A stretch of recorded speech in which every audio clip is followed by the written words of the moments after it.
Two documents land on your desk. Ignore the first one, and nothing happens. Ignore the second, and you can be disciplined or even sacked. They look almost identical. The only real difference is a single word buried inside each one. That one word is the whole of governance, and the exam builds question after question around it, because most people never learn to spot it. So here's what you will walk away with. The 5 types of governance document, which ones you must obey, and which are just friendly advice, and who actually gets to write each one. Get this straight, and a cluster of Domain 1 questions turn into free marks. Here is the part people get wrong. They think a policy and a procedure are basically the same kind of rule. They are not even close. Let me show you why. Cast your mind back to Lesson 3, the tech, the rules, and the locks. Those were your 3 control types: technical, administrative, physical. The administrative controls were the rules, the paperwork. Well, this lesson is that paperwork up close. Governance documents are your administrative controls. So, this is Objective 1.5, and it is the last stop in Domain 1. Let me make it concrete before I define anything. Picture a busy restaurant kitchen. The owner sets one rule above all others. We serve safe food, always. That is the big idea. It names no temperatures and no steps. It just sets the direction, and nobody gets to opt out. That is a policy. But how do you actually serve safe food?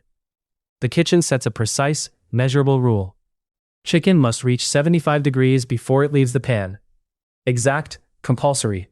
No cook gets to argue. Then, a new cook asks, how exactly do I check that? So there is a card on the wall. Step 1, insert the probe into the thickest part. Step 2, wait for the reading. Step 3, write it down. Numbered steps, in order.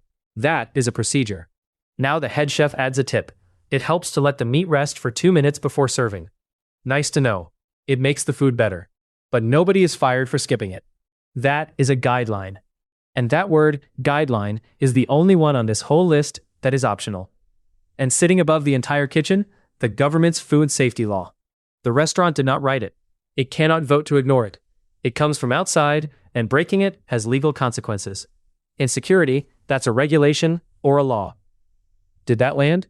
Good. Now let me line all 5 up the way the exam wants them. A policy is high-level intent. It says what we care about and why. Senior management issues it, and it is mandatory. A standard is a specific, mandatory rule that supports the policy. Passwords must be 14 characters. That is a standard. A procedure is the step-by-step instructions for carrying something out. A guideline is a recommendation. Best practice, suggested, optional. It is the one and the only one you do not have to follow. And regulations and laws come from outside the organization, from governments and regulators. Mandatory, non-negotiable, with real legal teeth. Here is your memory hook, and it is worth writing down. Policy is the why, standard is the what, procedure is the how, and guideline is the maybe. Why, what, how, and maybe. That last word, maybe, is your flag for the only optional one. So what is the exam actually testing? 2 things, again and again.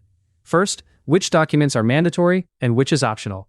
4 are mandatory: policy, standard, procedure, and the external regulations and laws. Only the guideline is optional. Second, who issues them? Everything except regulations is internal, written by your own organization. Regulations and laws are external, forced on you from outside. And remember the second canon of the ISC2 Code of Ethics from last lesson? Act honestly, justly, and legally. Obeying those external regulations is not just good governance, it is part of your ethical duty too. Quick recap before we test it. 5 document types, 4 mandatory, 1 optional. Time for a quick exam check.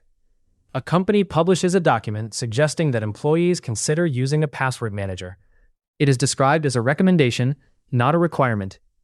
Which type of governance document is this? A. Policy. B. Standard. C. Procedure. D. Guideline. Pause the video and pick your answer. Ready? The answer is D. Guideline. Here's why. The words recommendation and not a requirement are the fingerprint of a guideline, the one document that is optional. That rules the other 3 straight out because they are all mandatory. A policy sets high-level intent, and staff must follow it. A standard is a specific compulsory rule, like a required password length. And a procedure is a mandatory set of steps. See the word recommended, or suggested, or optional, and think guideline every time. One quick throwback to lock it together. From Lesson 3, which control type is a security policy?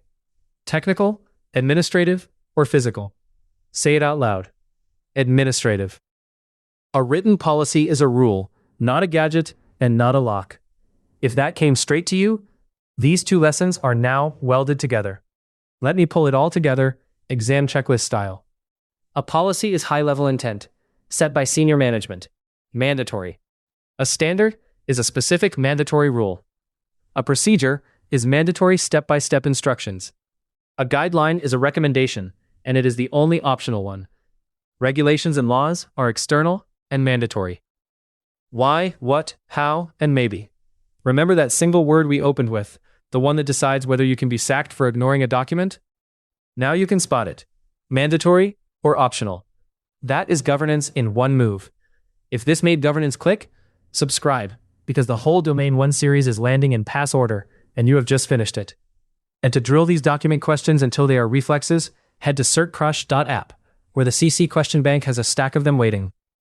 Next lesson, we cross into Domain 2. The alarm has gone off, something is wrong, and you have to respond. Incident response, and the exact phases the exam expects you to know, in order.